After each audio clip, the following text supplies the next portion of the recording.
Γι' αυτό το εκτιμούμε και αυτά που λέω δεν είναι έτσι λόγια που λένε σε κάθε τέτοια ανάλογη μάζοξη. Μας εμπνέει. Εμείς εδώ πέρα οι άνθρωποι της όρασης που έχουμε περάσει από διάφορες εξαρτήσεις και εθισμούς,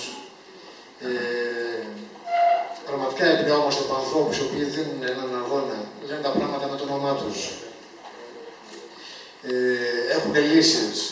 Η τοποθέτηση, όταν ακούω τον Ιαβέρη να λέει ότι εάν έχεις αυτοεκτίμηση, εάν θεωρείς τον εαυτό σου ότι αξίζει και ότι έχεις κάποιους ανθρώπους που σε περιμένουν και σε αγαπάνε σπίτι, δεν θα κάνεις τη βλακεία να σκοτωθείς. Άρα θα πας γιατί αν ανοιχτές αγκαλιές σε περιμένουν σπίτι. Το ίδιο πράγμα λέμε εμείς ανθρώπους που παίρνουν ναρκωτικά ή πίνουν αλκοόλ. Ότι αν αγαπάς τον εαυτό σου, σταμάτα να το κάνεις αυτό. Κάπως έτσι έκοψα κι εγώ και έτσι σήμερα έχω τη γυναίκα μου εδώ πέρα μέσα, ένα από τα τρία μου παιδιά, γιατί άρχισα κάποια στιγμή να εκτιμώ την ζωή μου, να εκτιμώ τον εαυτό μου, να θεωρώ ότι δεν μου αξίζει άλλο να καταστρέφω και να ξεφτιλίζομαι. Οπότε, γι' αυτό κολλάει αυτή η μάζοξη εδώ πέρα μέσα, η οποία έχει σαν θέμα αλκοόλ και οδήγηση, αλλά το βασικό της θέμα είναι ο αγώνας ενός ανθρώπου να ζήσει όμορφα και ελεύθερα. Ο Ιαβέρης τον αποκάλεσε ελεύθερο άνθρωπο. Και σε αυτή τη λέξη δίνω μεγάλη βαρύτητα. Λοιπόν, δεν θα πω άλλα.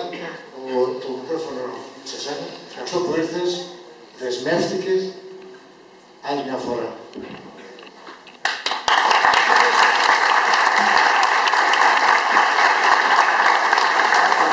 Λοιπόν, μια καλησπέρα και από μένα. Έχουμε διάφορες δυσκολίες και ξεπερνώνται. Φτάνει να θέλουμε να ακούσουμε αυτά που δεν γουστάρουμε. Δεν το περισσότερο, δεν το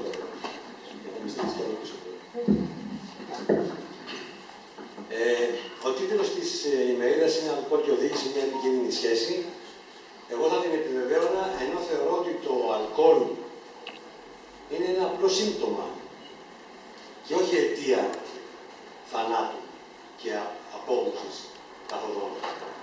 Είναι σύμπτωμα, όπως και η υπερβολική ταχύτητα είναι σύμπτωμα, όπως και το να περνάω ένα κόκκινο φανάρι είναι σύμπτωμα, όπως και να προσπερνάω χωρίς ορατότητα είναι σύμπτωμα. Δηλαδή, αν ρωτήσω, η παραβίαση του ερυθρού σηματοδότη είναι αιτία θανάτου? Όχι, δεν είναι.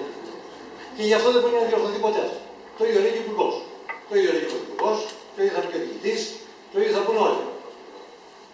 Η παραβίαση, ας πούμε, του ερυθρού σηματοδότη είναι σύμπτωμα. Αιτία είναι ότι είσαι ηλίθιος. Για να τελειώνω. Κόκκινο φανάρι δεν περνάει μόνος του κάποιος. Κάποιος του δίνει εντολή. Η υπερβολική ταχύτητα δεν ήρθε μόνη της. Η υπερβολική ηλικιότητα τον έκανε να πάει γρήγορα. Και η υπερβολική ταχύτητα δεν είναι τριψήφιο νούμερο. Είναι το 15 που μέσα σε μια γειτονιά που παίζουν παιδιά μπροστά από ένα σχολείο. Αυτό που σας είπα σαν πρώτο, που συνήθως το χρησιμοποιώ κάπου στη μέση, είναι και η αιτία του προβλήματος που δεν υπάρχει λύση σε αυτό το εθνικό θέμα πρόβλημα που είναι η γενοκτονία και λέγεται αδυναμία διάγνωσης αιτίας. Διότι όταν υπάρχει ένα πρόβλημα, μια ασθένεια και δεν υπάρχει ικανός διαγνώστης για να βρει την αιτία για να σου δώσει την κατάλληλη θεραπευτική και φαρμακευτική αγωγή, δεν μπορεί να λύσει το πρόβλημα. Εδώ στην Ελλάδα λοιπόν θεωρούν αιτία το σύμπτωμα. Πάει λοιπόν και τιμωρεί το σύμπτωμα. Πάει λοιπόν στο εκεί που είναι το κόκκινο φανάρι και βάζει ένα πρόστιμο και κάνει και 50%. Το πληρώνει με εσύ, κάνει μια εγκληματική πράξη. Ένα κακούργημα, αντιμετωπίζεσαι σαν κάτι, σαν ένα πτέσμα εξαμελίας. Σου κάνει και έκπτωση, λες και η εγκληματική αυτή πράξη είναι σαν να σου κάνουν έκπτωση σε καιρό εκτόσεων σε ένα σόβρακο ή δεν ξέρω αν σε μια φανέλα. Απαξιώνει πλήρως την εγκληματική σου πράξη. Κανένα δεν νιώθει όταν περνάει κόκκινα και όταν κάνει αθλειότητες και εγκληματικές πράξεις ότι κάνει εγκλήματα. Όλοι νομίζουμε ότι κάνουμε αταξίες και πτεσματάκια και εξαμελίας πραγματάκια ενώ είναι κακουργηματικές πράξεις εγκληματικού επίπεδου κατά του εαυτού μας, τις οικογένειές μας και των συμπολιτών μας. Όταν λοιπόν δεν καταλαβαίνει κάποιος την πραγματική διάγνωση, να το διευκολύνει λίγο περιαιτίας και συμπτώματος, ο πυρετός και ο πονοκέφαλος τι νόμιζε ότι είναι, αιτία ή σύμπτωμα? Θέλει και σκέψη, ανεβάζει πυρετό γιατί ανέβει και πυρετός, κάποιο ζωτικό όργανο δεν λειτουργεί σωστά. Και μαζί του και ένας πονοκέφαλος. Ο πονοκέφαλος θέλει, όχι, κάποιο όργανο του σώματός δεν λειτουργεί σωστά, γι' αυτό σου έχει βγάλει σαν σύμπτωμα ότι έχεις πυρετό και πονοκέφαλος. Τι πρέπει να κάνεις? Πρέπει να πας στον γιατρό, τον κατάλληλο γιατρό να κάνει διάγνωση, να βρει ποιο ζωτικό όργανο δεν λειτουργεί σωστά, να κάνει τη σωστή ενδεδειγμένη θεραπευτική αγωγή και τα σωστά φάρμακα, μπας και τη γλιτώσει. Τρίβλακα. Αυτό είναι το θέμα. Τι κάνουμε εμεί, αυτοδιάγνωση.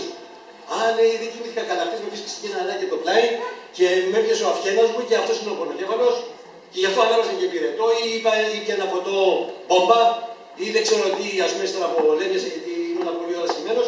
Κάνουμε την αυτοδιάγνωση, κάνουμε την αυτοίαση. Πάει και βάραμε ένα πανατόλ έξτρα. Και όλος λέει πάρε έξτρα 1000. Ό,τι και να σου δώσει να το πάρεις χωρίς να κοιτάξεις κιόλας αν μπορεί να το πάρεις έτσι. Γιατί λέει ότι προσέχτε διότι καλύπτει τον πόνο, αλλά συγκαλύπτει την αιτία.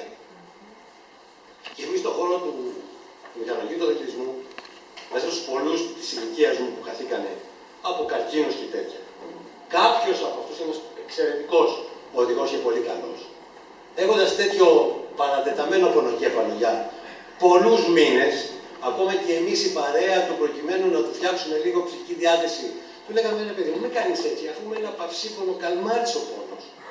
Δεν είναι τίποτε. Τώρα, εγώ το θυμάμαι ότι το έλεγα μένει, αλλά το πίστευα πιο πολύ, όμως χαιρόμουν που χαμογελούσε λιγάκι. Γιατί το ναι, αλλά αυτός πιανόταν από αυτό και επειδή όλοι φοβόμαστε να πάμε στον γιατρό και φοβόμαστε να πάμε να ακούσουμε αυτό που φοβόμαστε,